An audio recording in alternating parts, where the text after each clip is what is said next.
¿Qué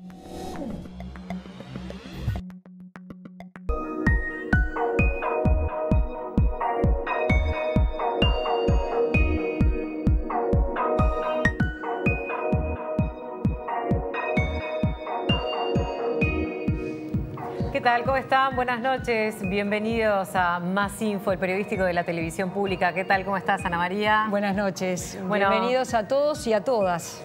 Estamos en vivo. Bienvenidos a todas, porque hoy el programa de Más Info, los 60 minutos, lo vamos a dedicar a las mujeres y el Parlamento. ¿Qué pasó el 26 de octubre? ¿Cuántas mujeres finalmente lograron acceder al Parlamento? Alguna de esas preguntas vamos a responder hoy en Más Info. ¿Qué pasó con la aplicación de la ley de cuotas, que por primera vez, Ana María, se aplicó en esta elección por primera vez y por única vez? Bueno, el resultado fue muy magro porque se pasó de un 14% a un 19% de representación femenina en el Parlamento. Así que hoy en nuestro living vamos a estar bien acompañadas. Sí, vamos a estar con la senadora electa del Partido Nacional, Carola Viaga. Vamos a estar con dos diputadas electas, como es el caso de Cristina Lustenberg del Frente Amplio, Elena Grauer del Partido Colorado, y también vamos a tener esta noche a la politóloga Nikki Johnson para analizar precisamente esto, la aplicación de la cuota.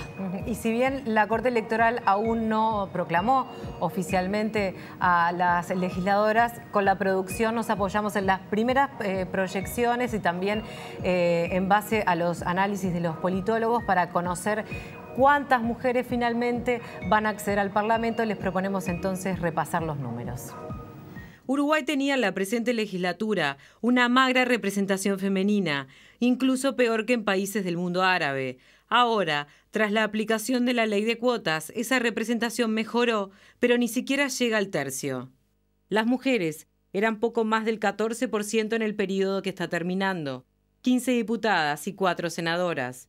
Incluso con la aplicación de la cuota, el impacto fue muy bajo en la Cámara de Diputados. Tras las elecciones de este domingo 26 de octubre, habrá solamente una diputada más. Donde sí hubo un impacto mayor fue en la Cámara Alta, donde fueron electas 9 senadoras, 5 más que en 2009.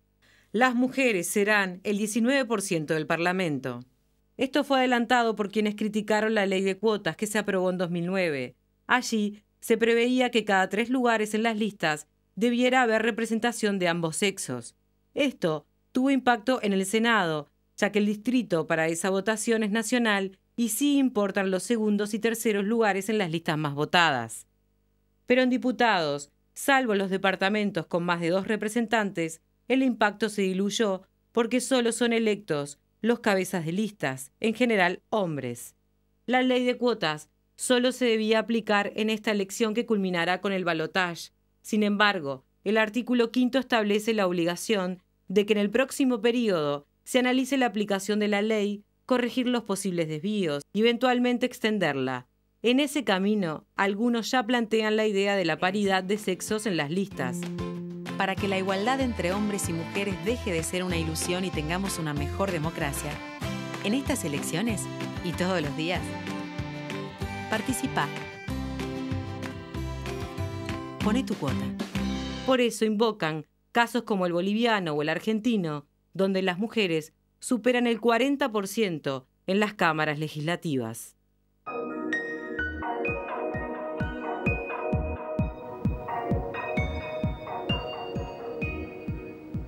Y ya le damos las buenas noches a Elena Grauer, diputada del Partido Colorado, Cristina Lustenberg, diputada electa del Frente Amplio, Carola Viaga, senadora electa por el Partido Nacional. Un gusto tenerlas aquí a las 3.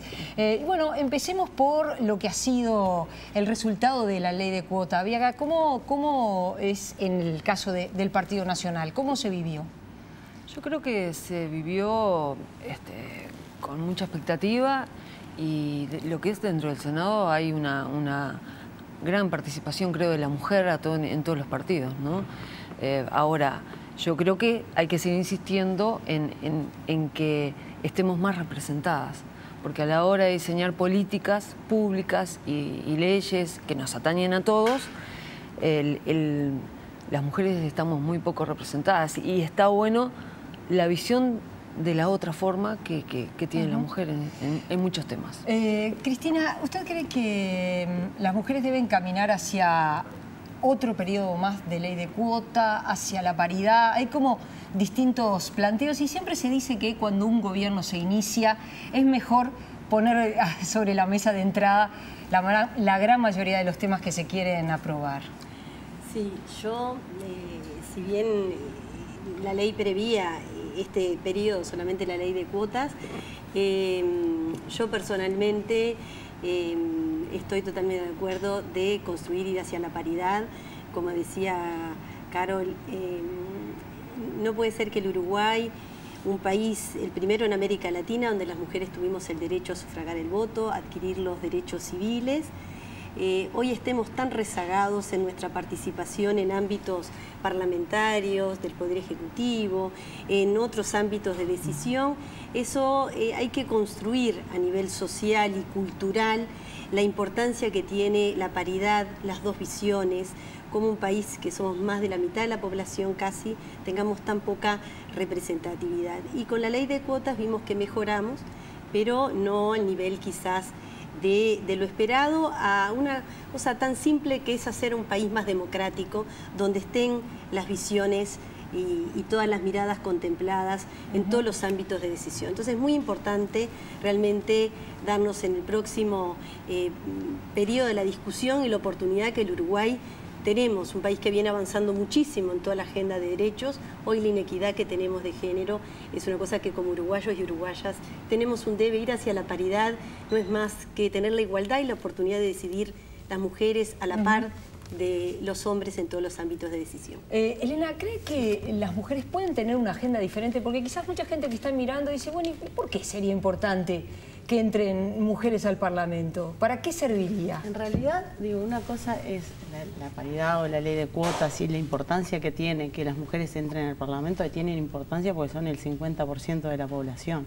En la medida que en la sociedad no se esté reflejando, digamos, en los órganos legislativos, justamente que hay el 50% de la población no está representada en el Parlamento, de alguna forma es por eso que es importante que estén. Y por eso es importante este primer paso que se dio con la ley de cuota y por eso yo creo que hay que seguir ahondando en este tipo de políticas y seguir, y yo creo que tiene que repetirse por lo menos una vez más o 2 veces más. Quizás haya que discutir cómo hay que hacer las listas, porque de hecho, como se dijo bien en el informe, no se llegó incluso en el Parlamento al 30% que se esperaba. Entonces, sí, estuvo por debajo, 19%. Se aumentó, se mejoró, pero no lo suficiente. Pero aún falta. Y en realidad no es que tengan las mujeres una agenda diferente, que acá estemos formando un gremio diferente al de los hombres. No es así, porque cada una está en un partido diferente, opina en muchos temas distintos, por algo estamos en partidos diferentes. Pero lo importante acá es el empoderamiento, como dicen, de las mujeres, ¿no? Es el sentido de que la mujer, digo, forma y representa el 50% de la sociedad, y por eso tiene que estar representado en forma casi equitativa o equitativa en el Parlamento. Y eso es un tema que en realidad, digo, yo lo digo porque yo al principio me costó entenderlo el tema. Como mujer, la pues cuota. yo decía, claro, pues yo decía, ¿por qué no? Es como tener una capitis diminutiu, ¿no? Es un término jurídico. Una cuestión de que, porque yo no me siento diferente a los hombres. Yo digo, de hecho, soy profesional y en los ámbitos normales de la sociedad uno compite igual. Pero hay que entenderlo que en términos de política y de poder ha sido tan discriminada la mujer durante tantos años, si uno toma en términos históricos, que recién en el siglo XIX empezó a tener cierta defensa de los derechos de la mujer, que en realidad hoy seguimos viendo eso. En el Uruguay, que fue un país que Brum fue el primero que hizo el primer proyecto para que la mujer votara, en el año 32 se termina aprobando el sufragio de la mujer, pero en el año 46 recién se aprueban los derechos civiles. O sea, tardó muchos años la mujer en llegar a tener derechos civiles de igualdad.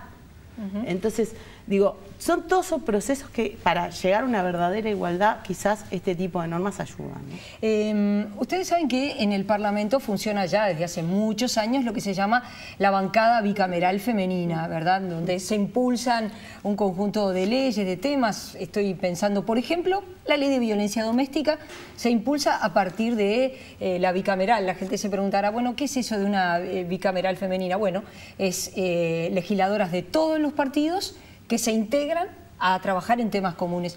Ustedes que son legisladoras que van a asumir a partir del 15 de febrero de 2015, ¿van a continuar? ¿Se van a integrar? ¿Creen que es positivo, que sirve estar en la bancada bicameral femenina? Yo creo que obviamente todo suma, pero creo que el trabajo tiene que estar integrado con todos. Si queremos ser parte inclusiva dentro del Parlamento y dentro de la sociedad, tenemos que integrarnos a trabajar en todos los temas y con todos los que trabajan dentro del Parlamento. Eso es lo que yo creo.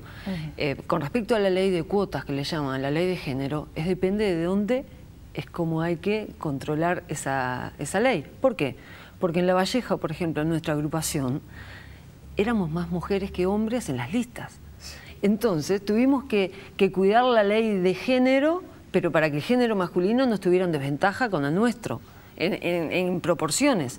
Es más, Solemos ser muy generosas las mujeres. No, tuvimos que dejar 6 compañeras fuera de la lista porque nos faltaban hombres para completar el 30% que exigía estar en la lista. O sea, les pasó la cuota, pero al revés. Claro, por eso no es la cuota femenina, es la ley de género.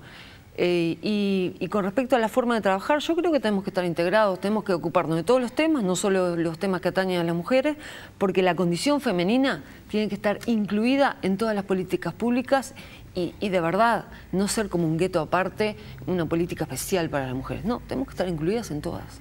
¿Cristina? Sí, yo también pienso que las políticas de género, de igualdad, tiene que transversalizar todo el diseño de las políticas públicas.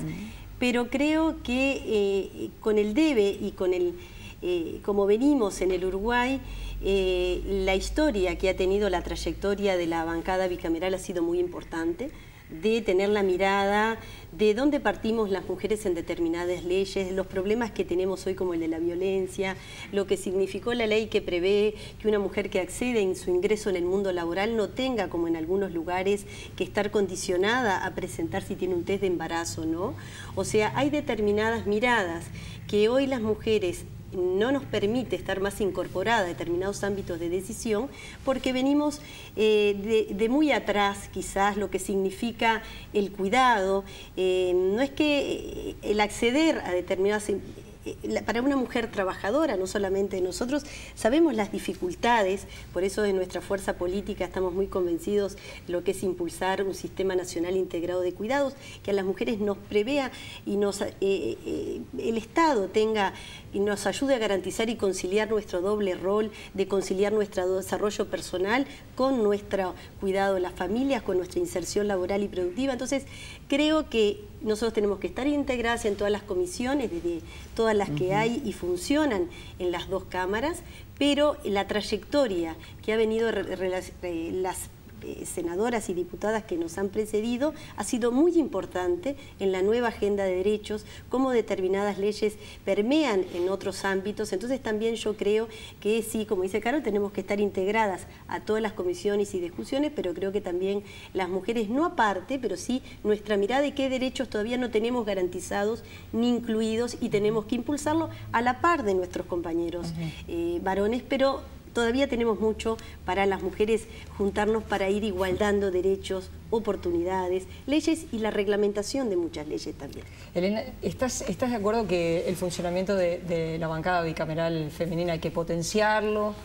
No, yo creo que se ha hecho un muy buen trabajo con la bancada bicameral y creo aparte que justamente hay temas como todo el tema de violencia doméstica que es un tema sumamente preocupante en Uruguay, los índices son muy altos.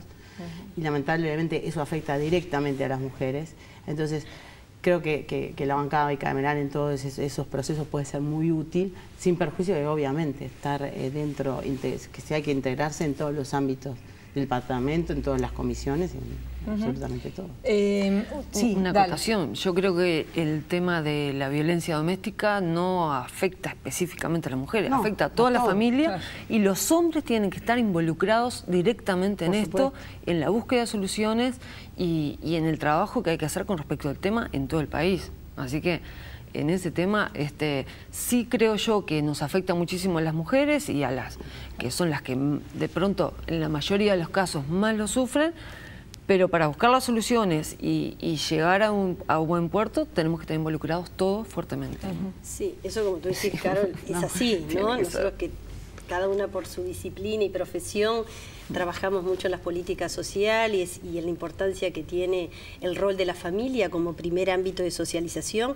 Eso sí es una cosa que lo tenemos muy incorporado, que la corresponsabilidad y la incorporación del varón en cada uno de estos problemas que tenemos es fundamental.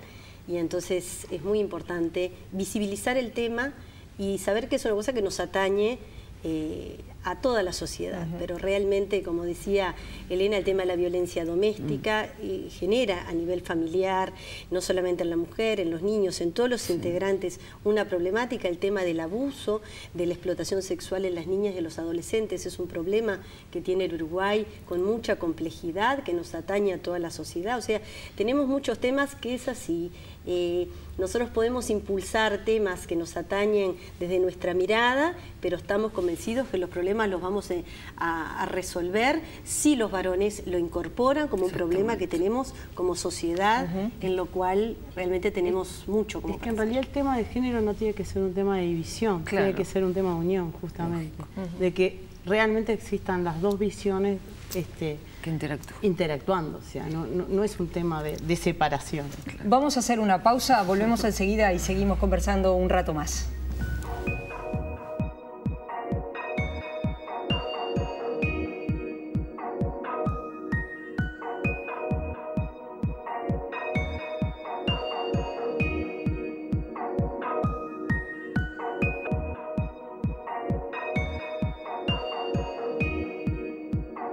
Estamos en vivo y estamos conversando con la diputada electa del Frente Amplio, Cristina Lustenberg, con Carola Viaga, senadora electa del Partido Nacional, con Elena Grauer, diputada electa del Partido Colorado. Bueno, estábamos hablando precisamente de los temas, muchos de los temas que quedan pendientes. ¿Ustedes creen o están pensando, a ver, en qué temas focalizar su trabajo? ¿Ya es algo que lo está pensando?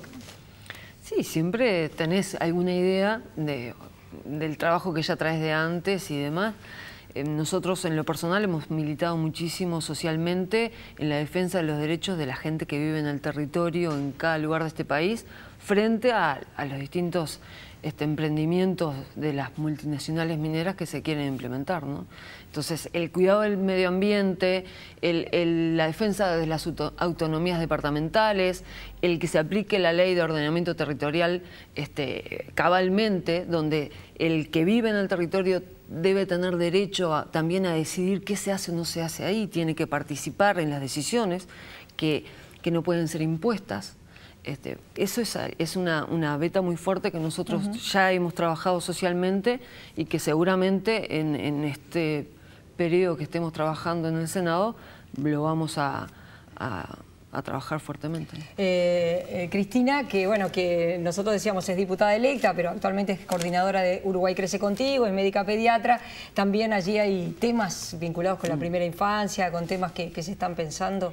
Sí, como decía Carol, tenemos una visión de ver la integralidad de los problemas que tiene el Uruguay y que tenemos que profundizar, pero nuestra profesión, nuestra trayectoria en estas dos administraciones está muy vinculada a mejorar las políticas y los servicios públicos que impacten en la primera infancia, en la niñez, en la adolescencia, en las políticas de cuidado, como que permitan garantizar derechos y servicios públicos a las mujeres y a las familias cuando apuestan a la decisión de tener hijos, y como el Estado debe garantizar políticas y servicios, a profundizar toda la agenda de derechos, a cómo generar acciones vinculadas a mejorar nuestro sistema educativo. O sea, tenemos por nuestra formación, Pero bueno, estaremos en este tiempo formándonos y aprendiendo de qué otras leyes tenemos que implementar y profundizar en estos próximos años bajo el programa de la fuerza política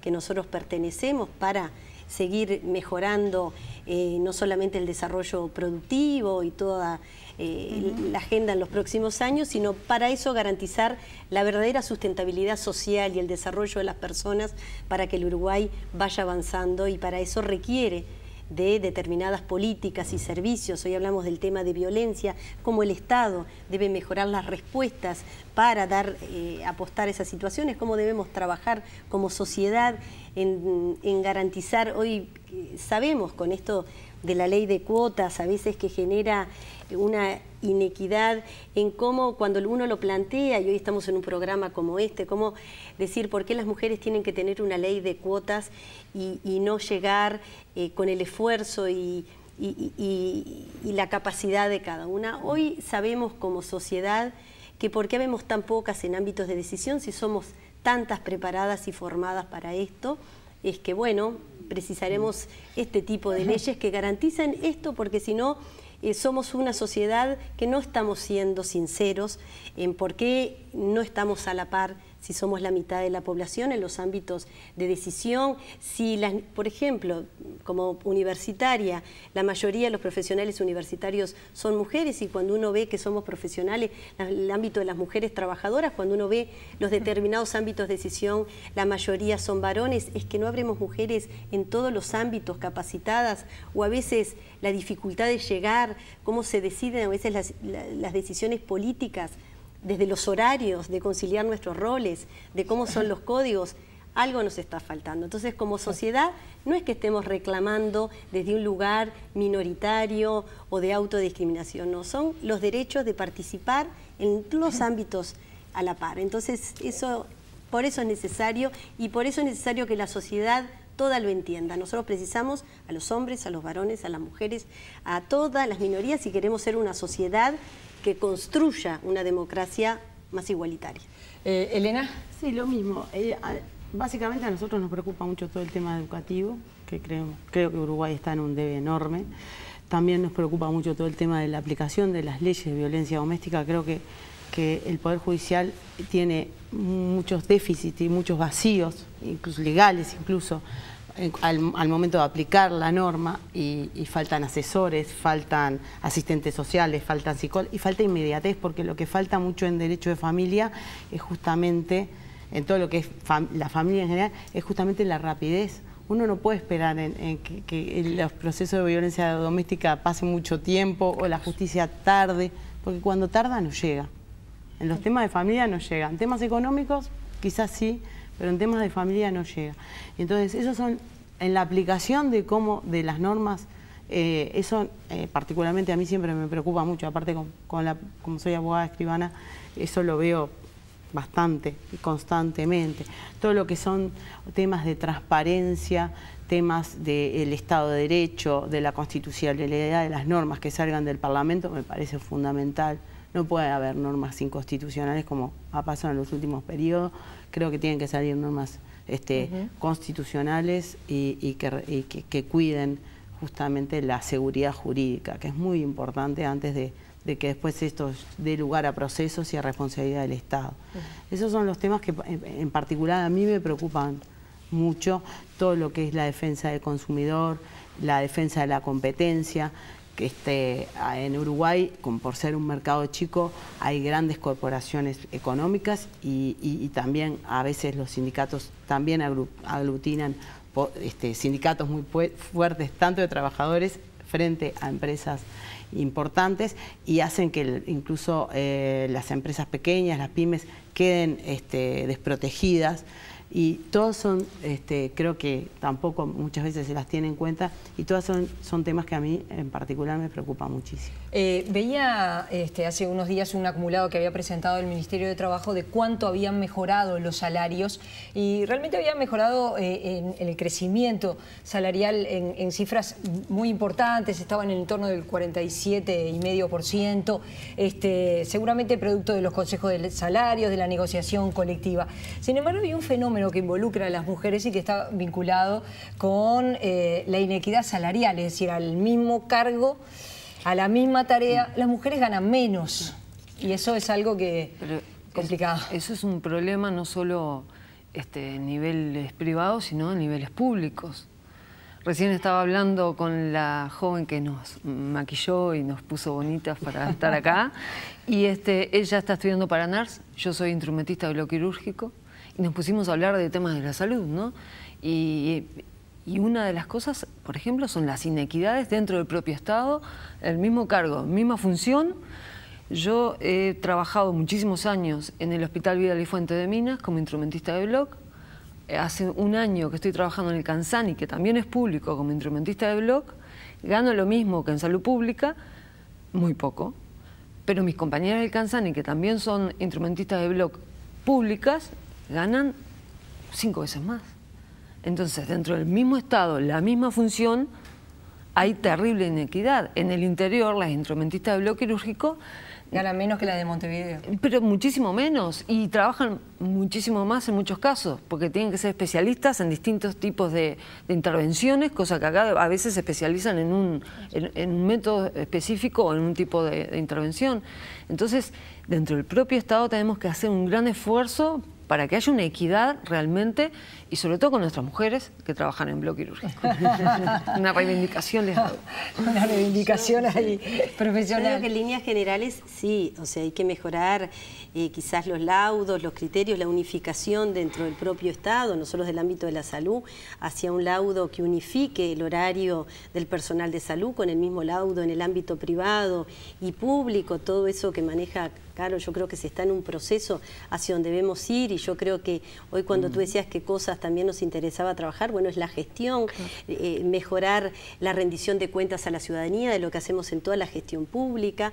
Pero sí es real eso que tú decías, las mujeres ganamos menos en muchos lugares, eso si bien ha mejorado muchísimo, la mejor política social que se implantó en estos últimos años, que es el trabajo y el salario, pero hay una inequidad. Yo cuando buscaba trabajo de pediatra, en una mutualista dijo, usted tiene mejor currículum, pero tenemos un colega que es varón, y no se va a embarazar, no se le van a enfermar los hijos, o sea, tenemos muchas inequidades en eso y lo del salario es real, no es algo que nosotros estemos reivindicando, son los números. Entonces, sí, tenemos inequidad a la misma función, diferente remuneración, entonces son todas cosas que realmente tendríamos que corregir. En realidad con los consejos de salario se ha ido, me parece, corrigiendo a través de los laudos, se va corrigiendo y siempre hay reivindicaciones en materia de equidad en cuanto al pago de... Pero igual, en el mercado sigue existiendo abusos, que es lo que reflejan los datos estadísticos. Estadísticamente siguen existiendo mujeres que son menos pagas que los hombres. En realidad eso a través de los consejos de salario y de los laudos no tendría que haber. Incluso yo creo que las mujeres que no son profesionales padecen mucho más esto que las que somos profesionales, porque de alguna forma ellas están más al arbitrio de un mercado mucho menos regulado. Muchas veces. Más informal, con menos protección desde la... No le pasa en la construcción que está muy regulado y hay un consejo de salario muy claro, no pasa. No pasa, pero en otros ámbitos... En servicios, sobre todo en servicios, es donde yo creo que debe pasar. Yo creo que ahí está el tema de... reconocer realmente la condición femenina y incluirla en todas las políticas públicas. Sí, transversalizar las políticas. No somos iguales, somos diferentes y como diferentes nos tenemos que ayornar en las distintas áreas laborales hasta... Y un desarrollo cultural, ¿no? Lo que hablábamos hace un rato.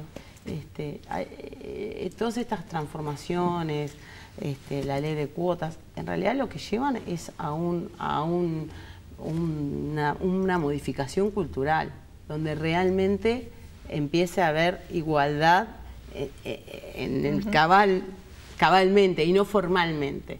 Porque por eso es que uno está a favor de esta ley que de alguna forma obliga a los partidos políticos a poner tanta cantidad de mujeres dentro de sus listas. Es para lograr en realidad una verdadera igualdad que hoy materialmente no existe. Es como el derecho laboral. El trabajador es la parte más débil y por eso el derecho laboral de alguna forma es más tuitivo, más cuidadoso. Con los trabajadores. Con los trabajadores. Bueno, esto es un poquito parecido. Si bien falta para el 15 de febrero, pero bueno, evidentemente que no falta tanto. Cuando ustedes reflexionan y piensan en el punto de partida, ¿de dónde arrancaron? ¿Costó mucho? ¿Cómo? A ver, una primera reflexión. Sí, yo particularmente costó mucho. Cuando uno recibía estos saludos que a uno lo agobian, porque cuando uno es elegido por la ciudadanía en un país con una democracia tan consolidada, a mí la primera palabra, primer sentimiento que me genera es de mucha responsabilidad con los que están del otro lado. Y recibí algunos mensajes de sí, porque he tenido oportunidades de hacer una carrera universitaria, de padres que siempre nos impulsaron y una familia a superarnos. Pero hemos venido de abajo, estar en lugares de decisión y creo que bueno, lo que nos ha permitido es tener oportunidades, pero venir como muy de abajo y ha costado mucho esfuerzo. Y yo hoy cuando ellas hablaban, digo, cuando a veces a mí me toca participar en ámbitos de salud, muy vinculada al sector de educación, del resto de las políticas sociales, nosotros estamos en mesas y en equipos de trabajo, la mayoría somos mujeres y cuando uno está en las mesas de autoridades, ahí ya ahí vemos como la mayoría no son nuestras pares y entonces vemos que es verdad, que nos cuesta. O sea, a mí personalmente creo que es como un doble examen porque a veces tenemos que ser capacitadas y recapacitadas y bueno, y a mí particularmente yo creo que me costó mucho, pero sobre todo tengo una vocación por lo que hago, primero de médica, desde que soy muy chica siempre quise ser pediatra, participar en las políticas públicas, desarrollar la salud como un derecho y hoy en este lugar que me ha tocado estar desde Uruguay Crece Contigo, bueno, hemos trabajado en un equipo con mucho esfuerzo, entonces quizás represento un colectivo y una fuerza política donde nos ha costado mucho llegar, pero saber que se puede. Entonces creo que también es ese otro rol que tenemos las mujeres y ustedes como medio de comunicación, saber que las mujeres de todos los ámbitos podemos llegar. Carlos. La verdad que ha sido un trabajo de muchísimos años, ¿no? Sí. Yo hace exactamente 20 años que empecé a militar por primera vez y empecé siendo delegada de mesa en la Escuela 57 de Barriga Negra, en mi escuela. En serio. Y creo que fue la emoción más grande que he tenido en política, fue ser la delegada de mi partido en esa elección y cuando se empezaron a abrir se abrió la urna, creo que nunca me voy a olvidar de eso. Y de ahí he hecho todo un trabajo con mucho esfuerzo, con mucha gente que me ha ayudado, que me ha acompañado. En el 2004 nos presentamos con nuestra propia agrupación, fui electa convencional nacional, después fui directora de Servicios Sociales de la Intendencia de La Valleja, después fui electa nuevamente convencional nacional por mi propia agrupación y nombrada miembro del directorio del partido hasta la fecha. Digo, además del esfuerzo que nosotros hicimos, también ese esfuerzo fue reconocido dentro del partido, se nos han ido generando espacios y bueno, y hoy puedo decir que dentro del Partido Nacional tenemos la primera diputada afro, representante de la colectividad afro, que se llama Gloria Rodríguez. Sí, estuvo acá con nosotros. Estuvo acá con usted. Bueno, la verdad que eso está bueno resaltarlo, está bueno que Camila, que es sorda, que es mi hija, pero ha hecho todo un camino de trabajo social en su comunidad, con los jóvenes sordos, haciendo talleres de educación sexual para discapacitados, con un grupo espectacular de chicos también sordos y con otras discapacidades. 25 años. 25 años tiene y es suplente en la primera línea de diputados de la 404 acá en Montevideo y va a entrar a la Cámara como diputada. Y es la que va a llevar adelante el trabajo del equipo sobre discapacidad de todo nuestro sector, no solo en Montevideo, sino en todo el país. con un grupo muy importante de gente con capacidades diferentes o discapacitados que quieren ser ellos los que tienen la propia voz en estas cosas. Y esos son logros para todos, porque ellos no solo van a representar a los que son partidarios del Partido Nacional, sino a todos. Y son puertas que se abren y yo creo que es bien importante. ¿Elena? Sí, una aclaración. Yo en realidad soy suplente de Conrado Rodríguez, que es que salió por la lista 15, porque para hacer la aclaración, porque de hoy la quería hacer. No, pero lo tengo claro, para ir interactuando, ¿verdad? La idea es esa, ¿no? Pero claro, la idea con Conrado es separarnos en temas y poder participar. Por otro lado, en cuanto a mi carrera política, yo empecé a militar en el año 84, y incluso un poquito antes, y bueno, y ahí para adelante siempre estuve en muchas listas. Fui inspectora general de trabajo en el año 2000 por un periodo muy cortito, y después estuve en la Secretaría General, formamos la URSEC, la Unidad Reguladora de Servicios de Comunicaciones. Participé en la ley, en el proyecto de ley y en toda la regulación. Y bueno, pero siempre fue un trabajo costoso. Yo no sé si como mujer, yo realmente no puedo decir que me sentí discriminada. Yo nunca me sentí discriminada para nada. No es un tema de discriminación. Es un tema, como yo decía, de empoderamiento, de que en el Parlamento esté representado la realidad de la sociedad. Pero particularmente, obviamente que la ley de cuotas nos permite acceder a lugares que de la otra forma hubiera sido imposible o muy difícil. Y creo que es importante que voces como las que se están escuchando se escuchen en la sociedad, y yo creo que hay mucha gente que se debe sentir representada por nosotros. Gracias a las tres por haber venido. Ha sido un gusto recibirlas esta noche. El gusto es nuestro. Nos vemos en cualquier momento, por supuesto. Bueno, nosotros hacemos una pausa y ya venimos con Iliana y la politóloga Nikki Johnson.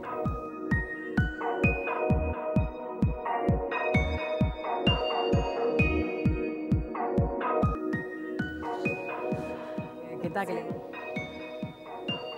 Y en nuestra mesa de reflexión hoy recibimos a la doctora en Ciencia Política, Nikki Johnson. ¿Qué tal? ¿Cómo estás, Nikki? Muy bien, muchas gracias por la invitación. Gracias a ti por estar con nosotros. Sos docente, investigadora del Instituto de Ciencias Políticas de la Facultad de Ciencias Sociales, y además coordinás el área política y de género y el programa de seguimiento electoral. Sí, es verdad. Como todos los años electorales tenemos un proyecto de investigación específico que analiza las elecciones desde la perspectiva de género, que esta vez, como lo hicimos la última vez, lo hacemos en convenio con Cotidiano Mujer, una organización feminista que ha militado mucho por ver a más mujeres en el Parlamento, y bueno, esperamos que los resultados del proyecto también sirven de insumos para una discusión en la próxima legislatura sobre la ley de cuotas y su efectividad, el impacto que ha tenido. De eso vamos a hablar en estos minutos. ¿Cuál es tu primera reflexión a propósito del resultado, la aplicación de la ley de cuotas por primera vez? Bueno, en general lo que nosotras vemos es que la ley se aplica generalmente de forma minimalista, es decir, va a tener un impacto en la composición por sexo del nuevo Parlamento, pero ese impacto es bastante limitado, ¿sí? Hablando de la conformación específica de las dos cámaras, donde mayor impacto va a tener es en el Senado, ¿sí? Ahora, explícame por qué va a tener mayor impacto en el Senado y no en diputados. Una cosa es que la Corte Electoral todavía no ha publicado sus proclamaciones de los legisladores electos, ¿sí? Esto no va a afectar lo que sepamos que va a pasar en Senado, porque ahí está más claro, pero en diputados sí puede haber cambios, ¿sí? Hay gente que ya se está publicando en la prensa posibles escenarios. El posible escenario que tenemos para digamos, el posible escenario máximo para la Cámara de Diputados es que salgan electas electas como titulares 18 mujeres. No obstante, de esas 18 mujeres hay 3 que también son electas al Senado, ¿sí? Por lo tanto puede haber... Entonces, esas personas, cuando uno es electa para 2 bancas, hay que optar por renunciar a una de las bancas y asumir la otra. Ya tenemos anunciado de que una de ellas, Graciela Bianchi, que fue electa al Senado de la calle Pou, por la lista de la calle Pou, y en la lista 404 a la Cámara de Diputados, fue anunciado previa a las elecciones que ella va a renunciar en el Senado y asumir en diputados.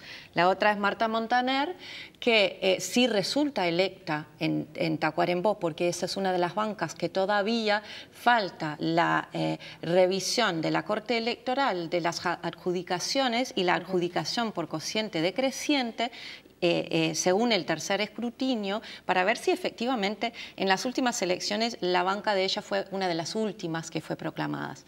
Ella sí va a asumir en el Senado y su suplente es mujer, entonces eso no va a cambiar. Pero Verónica Alonso, que es la tercera, que es electa al Senado, y a diputados, su suplente a diputados es varón. Entonces ahí, si llegamos a ese máximo de 18 electas a la Cámara de Diputados, inevitablemente va a bajar en 1 a 17, ¿sí? Eso es una primera cosa. En el Senado serán electas 9 mujeres como titulares.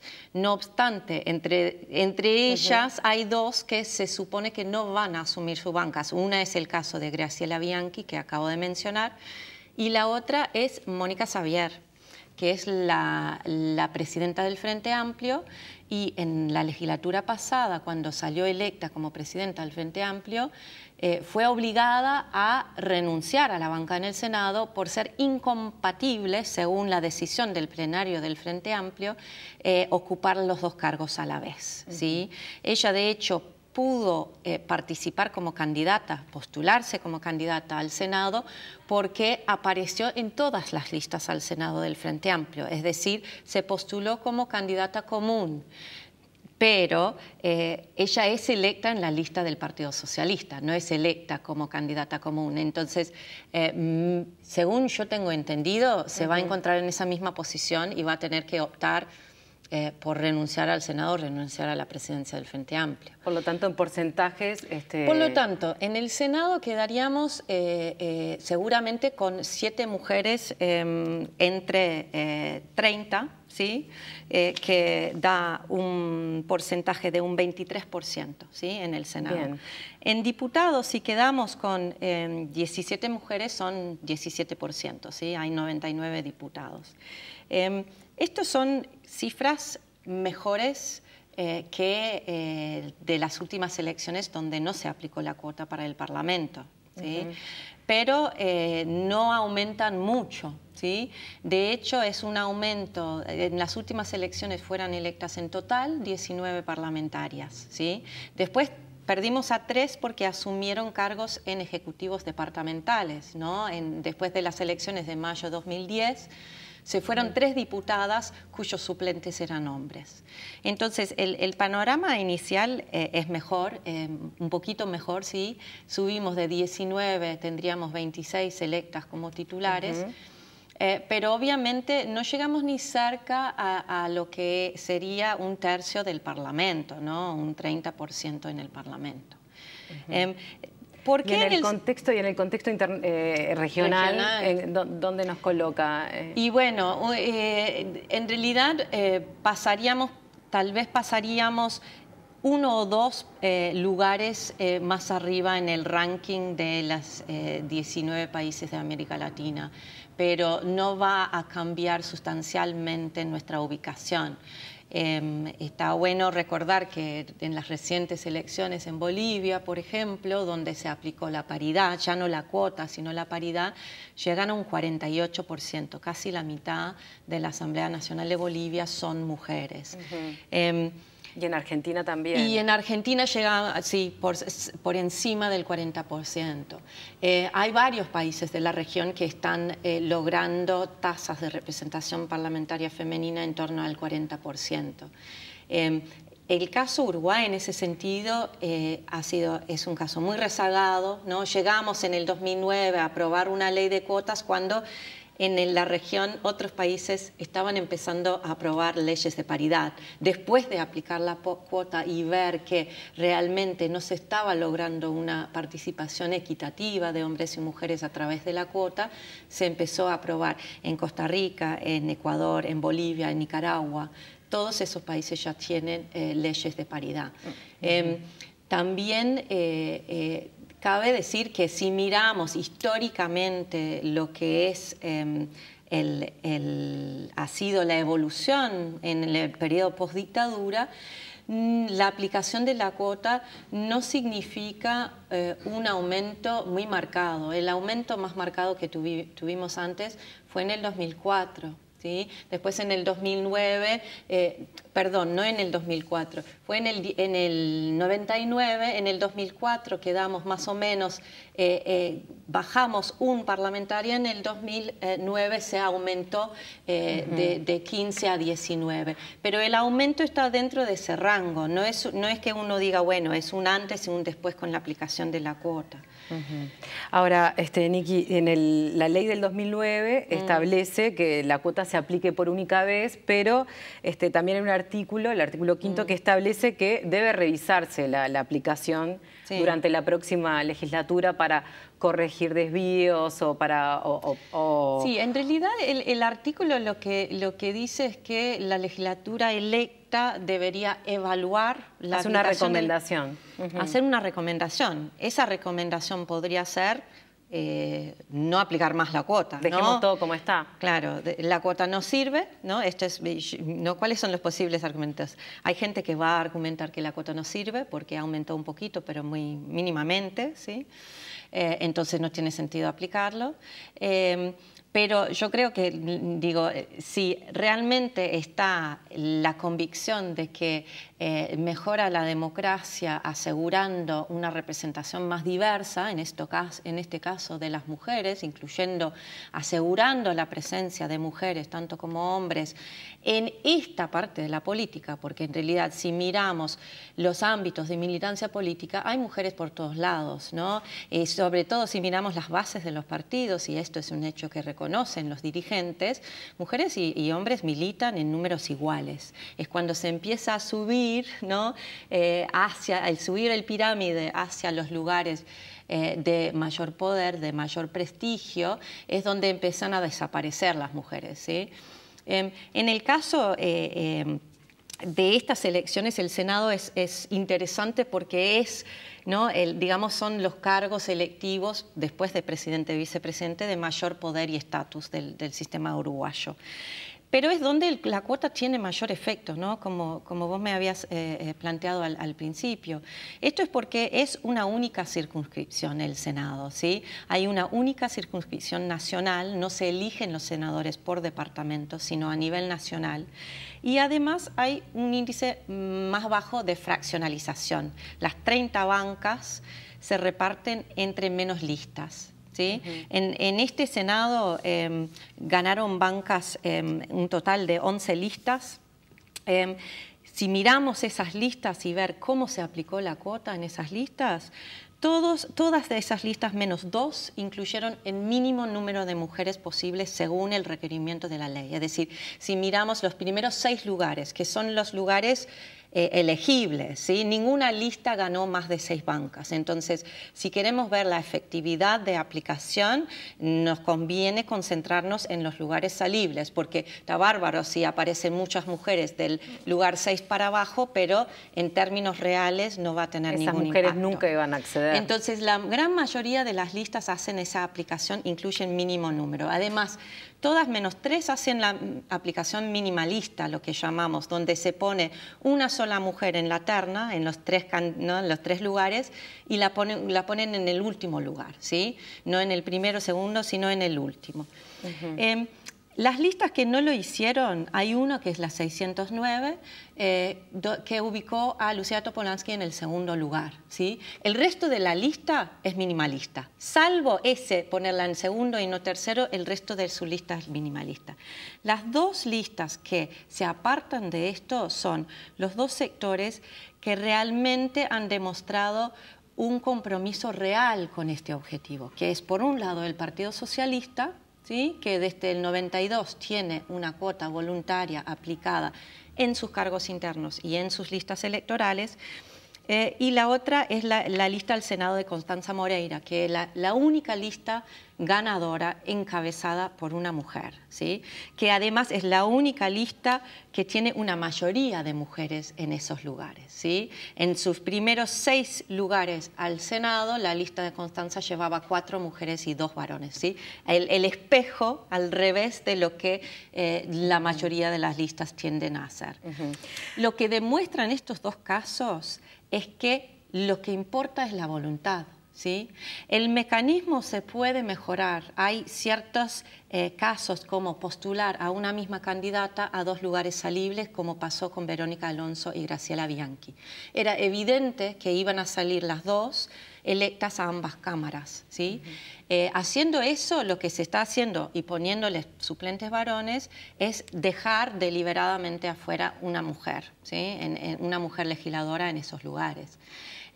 La ley podría ajustarse para incluir alguna previsión para que suplentes de mujeres sean también suplentes. Esta es una propuesta que ha surgido especialmente desde mujeres políticas del Partido Nacional. Hay otras propuestas también en la mesa, como por ejemplo, bueno, la propuesta minimalista es el proyecto de ley que presentó Marta Montaner, que es de aplicar nuevamente la misma ley en las próximas elecciones. Y después está digamos, la apuesta más fuerte a la paridad que fue presentada en el Parlamento el mes pasado por organizaciones feministas y que es apoyada, ha sido apoyada en una declaración por la actual bancada bicameral femenina. Así que hay diferentes propuestas en las mesas y es muy importante que esa evaluación de la ley mira muy bien cómo funciona el sistema electoral uruguayo, porque una parte donde no se toca la cuota, no tiene un impacto de ningún tipo, es en los departamentos chicos del interior, ¿sí? Solo puede tener un impacto en Canelones, Montevideo y Senado. Esto no quiere decir que no haya mujeres electas por el interior. De hecho, en estas elecciones, si vamos al máximo, van a haber varias y en departamentos que no tuvieron antes mujeres electas, ¿sí?, como Colonia, Paysandú, Salto. Pero ellas llegan no por la codificación, porque ahí en esos casos, cuando se disputan 2 bancas, la ley establece que de los 2 titulares, los 2 tienen que ser de diferentes sexos. Pero si se pone el hombre en el primer lugar, solo la cabeza de lista es el único lugar relevante, con reales chances. Entonces, ¿qué hacemos con esos departamentos, no? Capaz que el tema de las suplencias es una posible manera de asegurar que entren o compartir las bancas. Es otra posibilidad, ¿no?, de que entre el titular y primer suplente se comparte la banca, un acuerdo de compartir a lo largo del periodo, que ya se ha hecho en acuerdos electorales entre diferentes sectores, hacer lo mismo, que eso también podría ser una manera de asegurar la participación efectiva de las mujeres en el Parlamento y no solamente que figuren en las listas. Bien, bueno, Niki, sin duda nos quedan muchas preguntas para hacerte. Te vamos a invitar nuevamente a más info. Por hoy te agradecemos todo el aporte y toda la reflexión. Y bueno, y esperemos que haya una discusión a nivel interno sincera, ¿no? Sí. Por parte de los actores políticos para llegar a una mejor aplicación de la ley de cuotas. Muchas gracias. Bueno, muchas gracias a ti. Bien, le agradecemos a Niki Johnson esta participación. Tuvimos que grabar la nota con Niki, deberes de madre. No podía estar de noche en vivo. Pero así que bueno, el próximo jueves a las 21 horas... Como siempre, los esperamos. Les recordamos que pueden repasar el programa en nuestro portal tnu.com.uy y que la repetición va los domingos después de la hora de los deportes. Muchas gracias por estar. Hasta el próximo jueves.